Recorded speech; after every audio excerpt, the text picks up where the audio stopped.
Bismillahirrahmanirrahim. Alhamdulillah wassalatu wassalamu ala Rasulillah Muhammad ibn Abdillah wa ala alihi wa sahbihi wa man walah wa la hawla wa la quwata illa billahil aliyil azim. Assalamualaikum warahmatullahi wabarakatuh.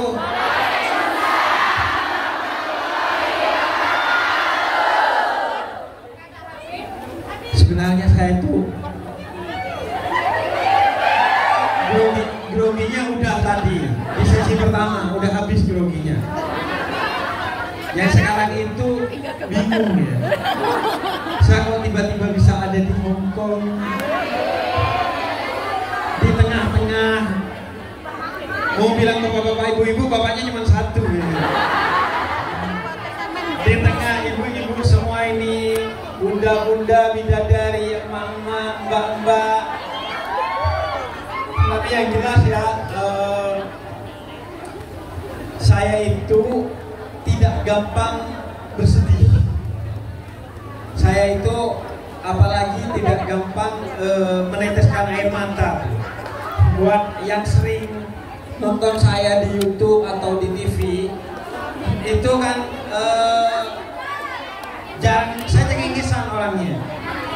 Iya, saya itu ketawa-ketawa aja, dakwah saya itu ketawa-ketawa aja. Tapi tadi di sesi pertama itu khususnya ketika doa, saya itu betul-betul terharu kepada kalian semua. Karena kenapa? Karena saya ngebayangin ya, betapa besarnya kemuliaan yang Allah berikan kepada ibu-ibu dan bapak semua ini. Karena kenapa? Mbak. Saya kalau manggilnya mbak munafik dong. Ibu-ibu dipanggil mbak. Iya. Kalian aja lah. Bapak nyebut nama lah. Jadi sejujurnya saya itu terharu. Tadi terharu kenapa? Karena selain dari kalian di sesi pertama yang minta doa dengan ragam masalahnya, menurut saya kalian ini adalah orang-orang yang mulia. Lantaran gini, salah satu kemuliaan wanita Islam itu adalah karena dia mendedikasikan dirinya untuk pekerjaan yang sebenarnya bukan pekerjaan dia.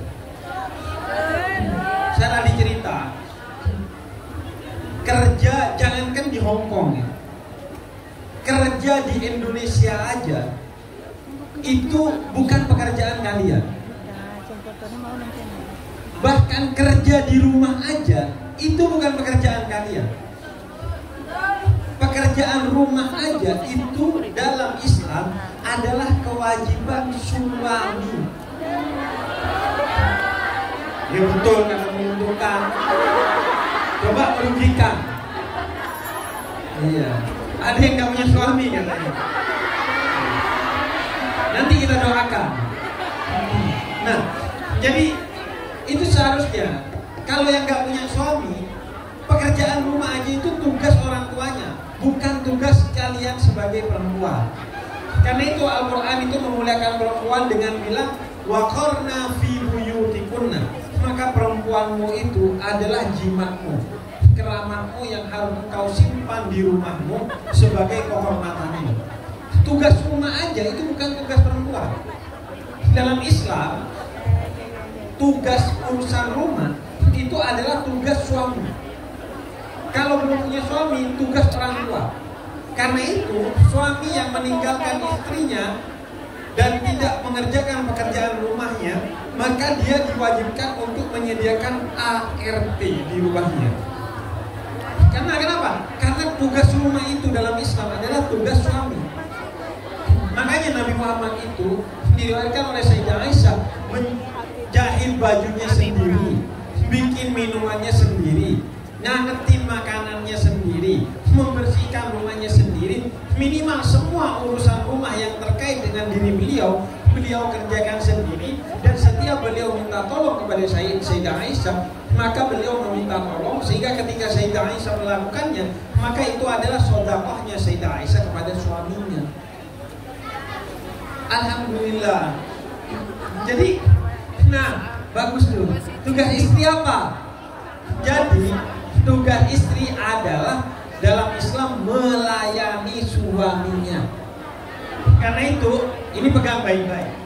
Saya tidak setuju dan tidak suka bercandaan bahwa kalau suami macam-macam jangan dikasih jatah. Karena kenapa? Itu satu-satunya tugas utama istri. Tugas utama istri itu, oleh karena itu dalam Islam tegas sekali, seorang istri yang mempermainkan tugasnya kepada suaminya, maka dia dilaknat oleh seluruh para malaikat hingga datang waktu fajar. Karena tugasnya itu. Bahkan menyusui itu bukan tugas istri. Kaget kan? Saya kasih tahu, menyusui itu dalam Islam itu adalah tugas suami. Yang kan suami nggak ada susu. Nah, dengan kan biasa undang Habib Kiai, tapi yang Habib industri baru sekarang ya. Jadi saya jelaskan. Tugas menyusui itu tugas suami, tapi bukan berarti suami yang menyusui. Dalam artian, seandainya kata para ulama, seorang istri meminta upah atas air susunya, maka kewajiban untuk suami memberi upah kepada istrinya. Artinya apa? Istri itu ketika tidak meminta upah kepada suami untuk menyusui anaknya, seorang suami yang berakal dan berislam, maka dia akan menemani istrinya dengan penuh kasih sayang ketika menyusui. Makanya kalau istri gak bisa menyusui, kemudian butuh ibu persusuan, ibu persusuan itu bayarnya pakai duit suami, bukan pakai duit istri. Kalau beli susu formula, yang beli susu formula suami, bukan dari duit istri. Karena itu bagian dari nafkah seorang suami kepada istri. Nah, bayangin, jenengan bukan hanya membantu keluarganya, tapi membantu keluarganya di luar rumah, bahkan di luar negeri, dengan bekerja untuk keluarga, entah itu orang tua, entah itu suami, entah itu anak. Maka ini satu jihad. Karena jihad itu artinya merelakan diri untuk sesuatu yang maslahatnya atau manfaatnya jauh lebih besar dengan kita merelakan diri kita untuk orang lain. Padahal kalian semua ini berhak di rumah, berhak mendapatkan make up gratis dari suaminya, berhak mendapatkan nafkah lahir batin, berhak dikasih asisten rumah tangga, malah jadi asisten rumah tangga di rumah orang. Tapi itulah mulianya. Beneran, saya bilang, dan saya gak gampang terharu, tapi bersama kalian semua di sini betul-betul saya tuh merasakan keterharuan karena betul-betul ini satu kemuliaan yang tiada terkira. Orang yang merelakan dirinya untuk sesuatu yang bukan tugasnya, tapi merelakan untuk apa? Untuk kemuliaan keluarganya. Karena itu kalian semua jangan buang-buang waktu di sini dengan hanya menjalani pekerjaan sebagai perkara duniawi. Jalani pekerjaan di sini sebagai perkara ukhrawi alias ibadah atau bahkan jihad. Karena kata Nabi, siapa yang keluar dari rumahnya untuk bekerja agar diri dan keluarganya tidak mengemis, maka dia sedang berjihad di jalan Allah. Artinya apa berjihad? Berjihad itu ibadah termulia. Kalau matinya syahid. Dan kalau mendapatkan sesuatu itu disebut rezeki. Beda antara rezeki dan uang. Rezeki itu banyaknya sedikitnya pun mencukupi, apalagi banyak. Orang kalau punya rezeki sedikit cukup. Saya menjalani pekerjaan dengan baik, gaji saya sedikit, tapi alhamdulillah itu jadi rezeki. Tiba-tiba anak sakit, ada aja duit yang datang untuk biaya anak sakit. Tiba-tiba anak harus bayar UKT kuliah, ada aja uang yang bisa dijadikan pembayaran untuk UKT kuliah. Uang alias gaji banyaknya aja kadang menyengsarakan. Berapa banyak orang yang punya duit banyak tapi nggak bisa makan daging karena kolesterol. Banyak duit tapi diabetes, akhirnya nggak bisa minum kopi panis. Banyak duit nggak bisa makan kacang karena kalau pengajian nggak bisa berdiri, kesemutan asam urat. Banyak. Berapa banyak orang yang hidupnya berantakan dan menderita justru sejak punya duit. Pas miskin hidupnya enak-enak aja. Di zaman salah seorang khalifah di kekhalifahan Abbasiyah, itu seorang khalifah berdiri di balkonnya, berdiri di balkon melihat pasangan suami istri berkebun, kemudian punya rumah-rumahan kecil di tengah kebunnya, makan siang di sana, makan siang bersama bercanda, setelah itu sholat dulu, sholat bareng, makan dulu baru sholat. Ini rumus dalam Islam. Rumus dalam Islam, makan dulu baru sholat, bukan sholat dulu baru makan, bukan sholat dulu baru makan. Jangan soalin. Makan dulu baru sholat. Karena kenapa? Karena Islam mengajarkan lebih baik makan mikirin sholat daripada sholat mikirin makan. Makanya kata Nabi, kalau makanan terindah waktu sholat datang, makan dulu baru sholat. Nah, mereka makan dengan bahagia, setelah itu sholat. Akhirnya kata Khalifah manggil penasihatnya, kamu lihat orang itu, dia tuh miskin tapi kok bisa bahagia, sedangkan kita kaya tapi hidup kita mumet. Akhirnya kata penasihatnya, yang mulia, saya bisa bikin orang itu hidupnya mumet. Caranya gimana? Lihat aja besok. Besoknya dilihat, suami istri ini udah gak makan bareng, sholatnya sendiri-sendiri, pikirannya mumet, matanya kosong. Akhirnya nanya ke penasihatnya, kamu apakan orang itu? Kata dia, semalam saya datang ke sana, ke rumahnya. Terus bukan lagi utang, dia bilang ada pemberian dari raja 1000 dinar buat kamu, 1000 dinar uang. Dari 1000 dinar uang itu diberikan oleh raja untuk kamu. Besoknya pagi-pagi setelah subuh diantar duit 1000 dinar itu. Tapi oleh penasehatnya diambil 1 dinar, sisanya 999 dinar. Ternyata itu yang bikin pasangan ini hilang kebahagiaannya.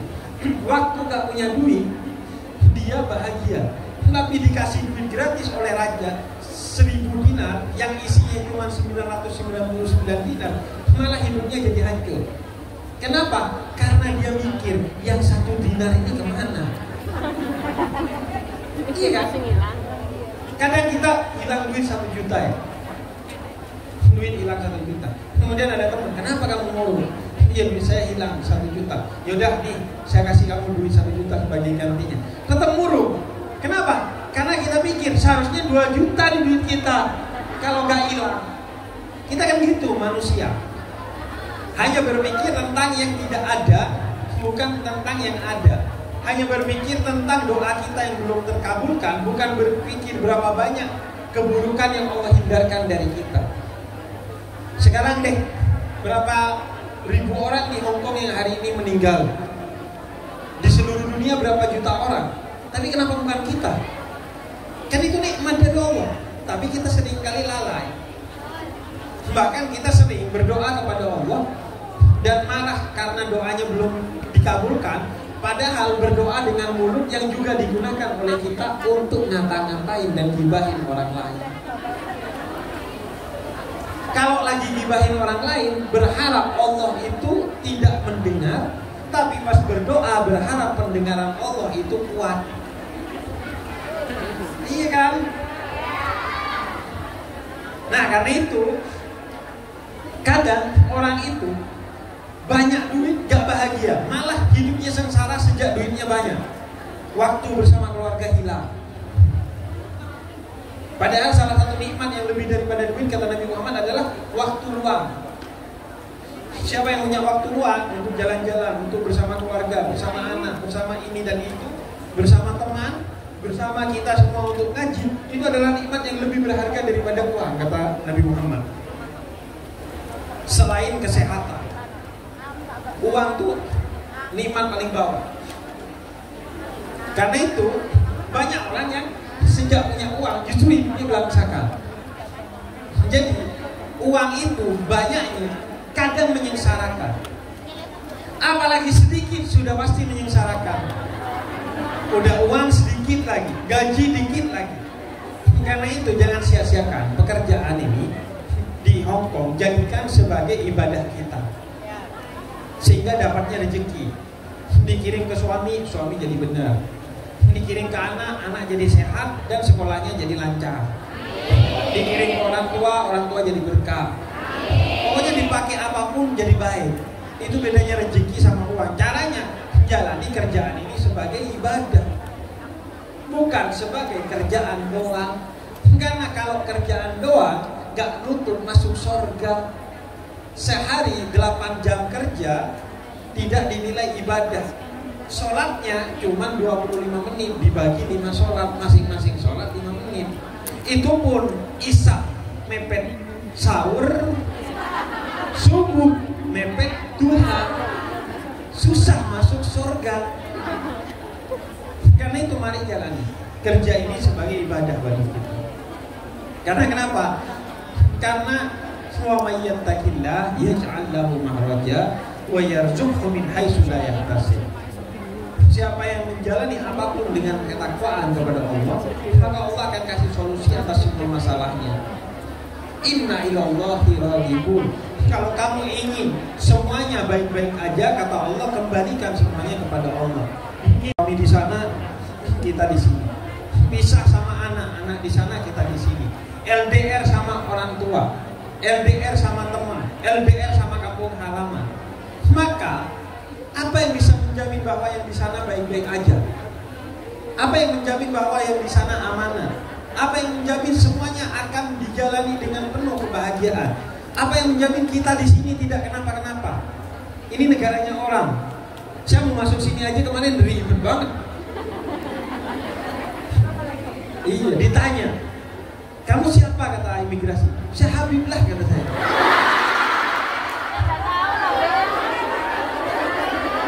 Iya kan? Ini kan negaranya orang kan. Kita di sini numpang ya. Maka apa yang bisa jamin bahwa kita gak kenapa-kenapa di sini? Kecuali Allah. Karena itu mari kita kembalikan jalani pekerjaan ini sebagai ibadah, agar yang di sana baik, yang di sini juga baik.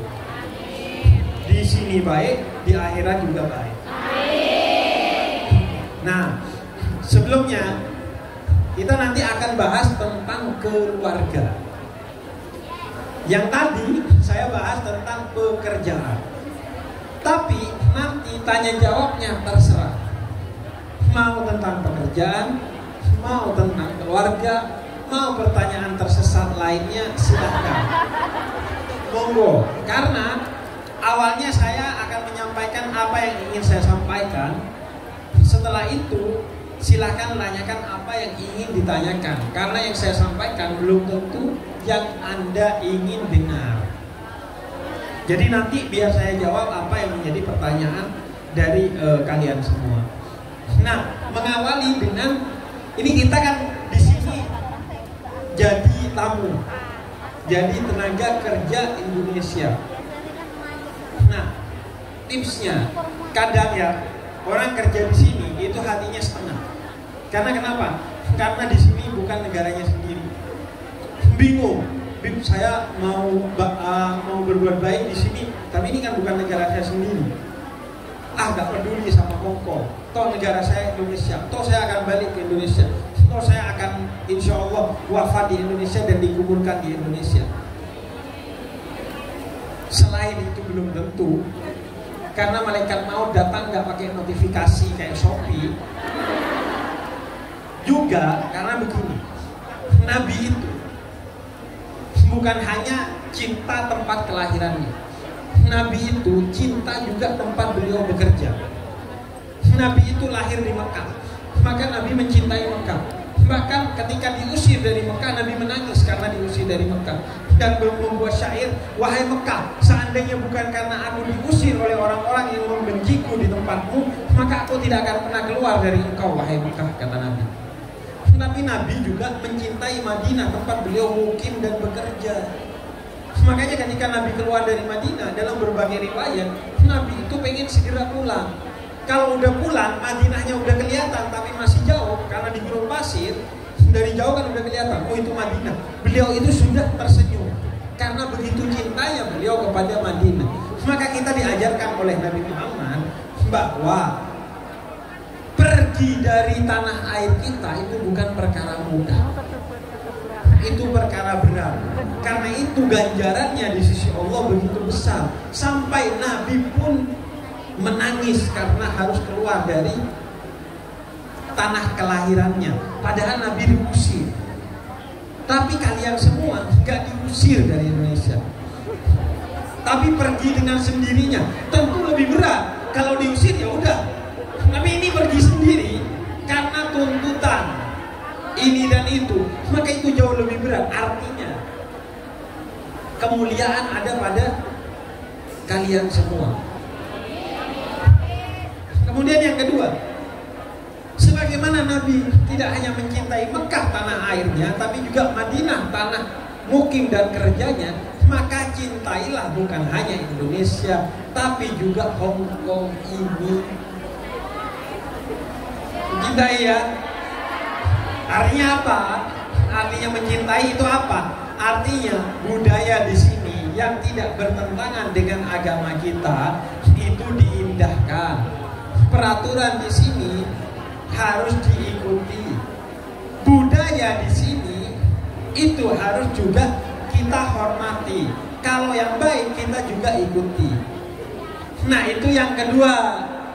Mari kita syukuri keberadaan kita di Hong Kong ini. Ini kan ada yang beberapa tahun, belasan tahun, bahkan Bunda katanya udah 22 tahun di sini. Iya kan? Ada yang udah puluhan tahun mungkin di sini. Mari kita belajar mensyukuri apa yang menjadi takdir Allah bahwa kita berada di sini. Yang pertama tadi, budaya yang ada di sini itu disyukuri dengan kita mengikuti budaya di sini yang tidak bertentangan dengan agama kita. Karena saya lihat salah satu keberkahan menjadi TKI di Hong Kong adalah karena kita belajar Islam bukan hanya ritual di sini. Kita kan udah belajar ya ritual Islam dulu di Indonesia, sholat, puasa, zakat, haji. Tapi tahu nggak bahwa peringkat Indonesia sebagai negara yang Islami itu salah satu yang terbawah. Sedangkan negara-negara seperti Hong Kong ini termasuk negara-negara dengan peringkat Islami yang paling tinggi, selain Jepang, selain negara-negara Eropa. Jangan lembut dulu, tenang. Memang di sini aurat di mana-mana ya, babi di mana-mana. Ini bukan hanya ritual. Islam itu adalah nilai hidup. Apa itu Islam? Akhlakul karimah, akhlak yang agung. Dan itulah yang terlihat di Hong Kong, di Jepang, di Korea, dan di negara-negara Eropa. Kedisiplinannya, kebersihannya, ketepatan waktunya. Naik bis lo antri lurus. Terus kemarin ya, saya di mana? Di bandara. Jadi di bandara pertama turun ke Hong Kong. Saya kan pertama kali ke Hong Kong. Jadi turun ke Hong Kong, kemudian naik lift tuh, mau ke tempat stasiun yang ngantar. Nah, naik lift. Itu saya dengan budaya Indonesianya di kiri, semua orang di kanan, dan akhirnya orang di belakang itu gak jalan karena ketololan saya. Terus saya kira, astagfirullah. Artinya apa? Itu kan budaya yang baik ya. Jadi kalau yang mau jalan lewat kiri karena buru-buru, kalau yang gak buru-buru atau gak bisa jalan karena sudah tua atau sakit, di sisi kanan. Itu kan budaya yang bagus, sangat Islami. Nah, karena itu di Hong Kong manfaatkan untuk menjadikan Islam itu bukan hanya ritual, tapi juga gaya hidup. Ya kan? Antri dan untuk, karena itu nggak bisa dibuat-buat, itu harus latihan. Makanya orang para kekasih Allah itu semua kuncinya adalah riyadhah. Apa itu riyadhah? Riyadhah itu latihan. Harus latihan. Nggak bisa tuh orang tiba-tiba istiqomah antri, nggak ada. Kata Nabi Muhammad, istiqomah itu terbit dari sedikit demi sedikit. Nggak bisa tiba-tiba orang, oh penyabar, nggak bisa. Pasti dilatih. Latihan itu dalam tradisi tasawuf, para kekasih Allah menyebutnya riyadhah. Riyadhah itu artinya latihan. Yang luar biasa menjadi biasa kalau dibiasakan. Maka kita di sini diajarkan kebiasaan-kebiasaan yang baik. Wah, mau ngerokok aja sulitnya minta ampun di sini. Iya kan? Kena denda. Kemudian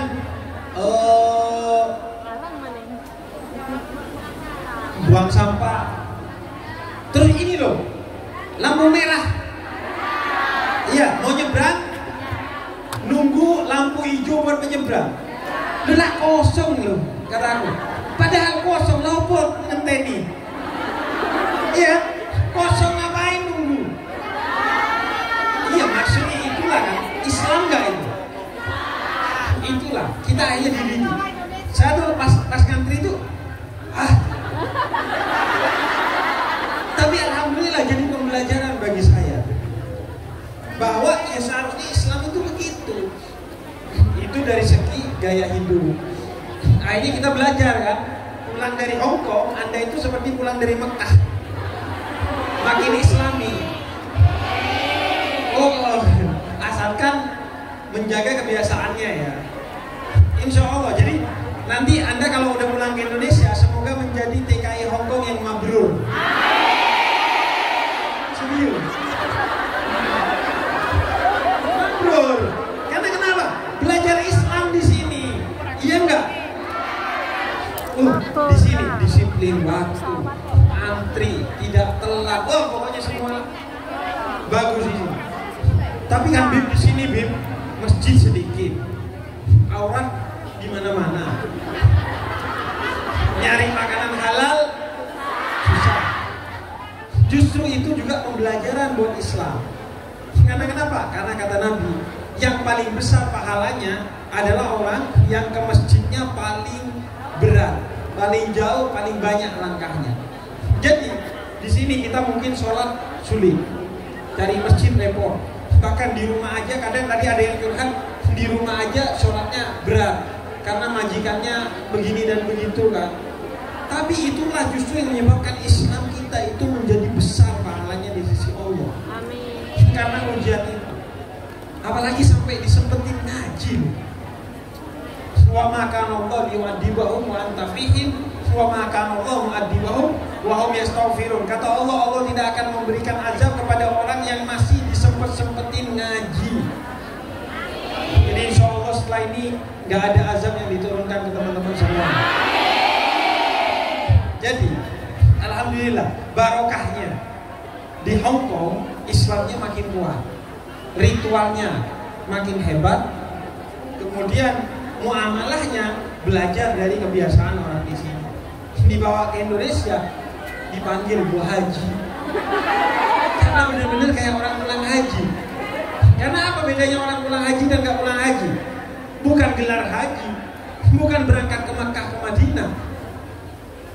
Orang berangkat ke Mekah ke Madinah, tapi kalau pulang nggak menjadi lebih baik, itu mah bukan orang haji, hanya orang yang pernah traveling ke Mekah. Beneran, gelar hajinya palsu seperti oleh-olehnya. Oleh-olehnya bukan beli di tanah suci, belinya di Tanah Abang. Tapi pulang dari Hong Kong menjadi lebih baik, itu artinya mabrur. Jadi semoga itu yang pertama. Sekaligus yang kedua, yang pertama itu adalah cintai tempat mukim kita yaitu Hong Kong. Yang kedua, di sini ambil hikmahnya, dengan belajar Islam lebih baik. Bukan hanya ngaji gini, tapi di jalanan itu menurut saya itu lebih pengajian daripada ini. Ngelihat orang-orang itu, wah serius. Ini dibanding Eropa dan Amerika, di sini lebih Islami. Soalnya kenapa? Saya pernah ke Amerika. Itu di Amerika ya, saya pernah mau iseng bikin video foto pakai sarung. Itu pakai sarung paling ya 2 menit doang. Jadi saya pakai celana panjang, saya pakai sarungnya, di foto saya buka lagi, paling 2 menit. Yang ngeliatin se-New York. Serius, ngeliatin. Bahkan di subway, di kereta bawah tanahnya, itu saya diludahin karena mukanya terlalu Islami. Serius. Tapi di sini sarungan saya kemana-mana, nggak ada orang yang melihat. Sebagian kita cadaran. Tadi di mana tuh? Ya apalah namanya itu. Cadaran di mana-mana, nggak ada yang risih. Bahkan mungkin lebih Islami daripada Indonesia sih. Di Indonesia orang cadaran masih di stigma. Oh kalau cadaran begini, oh kalau cadaran begini. Di sini nggak ada loh. Artinya apa? Itu keberkahan yang mari kita syukuri. Biar kita itu tidak suul adab kepada Allah Subhanahu wa Ta'ala. Jadi itu yang kedua. Yang ketiga, di sini kita belajar tentang 3 ukhuwah yang diajarkan oleh Nabi Muhammad dengan baik. Apa 3 ukhuwah itu? Pertama, ukhuwah Islamiyah, persaudaraan sesama orang Islam. Di Hong Kong malah ngaji bareng-bareng gini, padahal waktu di Indonesia gak pernah ngaji bareng-bareng begini. Ukhuwah Islamiyahnya terjaga di Barkatil Hong Kong karena keberkahan Hong Kong. Yang kedua, karena kenapa? Ini penting. Karena kata Allah dalam salah satu hadis kursinya, itu ana inda dzanni abdi bi. Saya itu tergantung pradugamu kepada saya. Oh saya dikirim ke Hong Kong sama Allah jadi TKI. Kalau kita melihatnya dengan praduga yang baik, ini akan jadi keberkahan dan kebahagiaan bagi kita. Wong orang Madura aja itu bisa jual bensin eceran di pintu keluar pom bensin karena husnudzon sama Allah. Husnudzon sama Allah. Akhirnya laku walaupun jual bensin di depan SPBU, bayangin. Pilihan bodoh apa?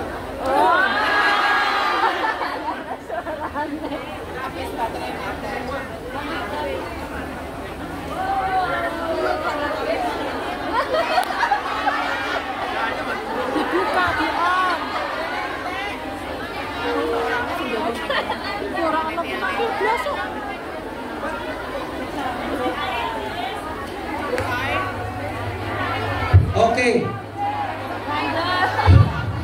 Sampai mana dah? Madura ya, bayangin. Jual bensin eceran di pintu keluar pom bensin. Kalau di pintu masuk mending, pintu keluar. Tapi karena dia husnudzon kepada Allah, akhirnya orang yang antri malas antri motor, lihat ada bensin eceran di pintu keluar, beli di sana. 3 anaknya sarjana. Karena apa? Karena husnudzon kepada Allah. Kalau secara hitung-hitungan ekonomi kan seharusnya enggak. Orang jual bensin eceran harusnya jauh dari pom bensin. Kalau perlu ya nggak ada pom bensinnya. Tapi itulah berkahnya. Karena kita husnudzon kepada Allah. Orang Madura ya, buka warung Madura di tengah-tengahnya Alfamart dan Indomaret. Kurang salah apa tuh? Tapi karena dia saleh, salahnya jadi berkah. Jadi begitu. Nah itu orang Madura, banyak orang Madura kan di sini. Orang Madura ke Hong Kong ngapain itu? Kong bisa jual bensin eceran di pintu keluar pom bensin itu. Jadi itu. Kemudian itu ukhuwah Islamiyahnya ya. Yang kedua, ukhuwah watoniyah, persaudaraan sesama orang Indonesia. Kadang ya, itu kita justru semakin rindu Indonesia, cinta Indonesia, dan bersama dengan orang Indonesia karena kita tidak di Indonesia. Ya kan? Ini kalau di Indonesia pengajian ini saling gibah nih satu dengan yang lainnya. Wah, emak-emak tuh pasti saling gibah. Duduk bareng ini tapi saling gak cocok nih kadang. Kalau di Indonesia. Dan gibahnya bahkan sudah canggih, gak pakai mulut, pakai mata doang.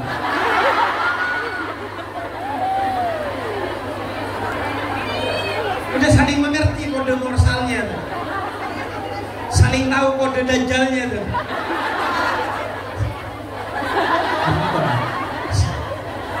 Iya, aku tahu kan kamu dengan nonan gini. Bayangin. Tapi alhamdulillah karena keberkahan gak di Indonesia, kita alhamdulillah malah jadi saling cinta sebagai sesama orang Indonesia. Karena kenapa? Karena gak di Indonesia.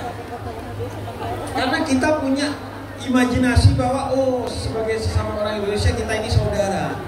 Kalau di Indonesia gak sadar itu. Lagi-lagi saya mau cerita orang Madura nih.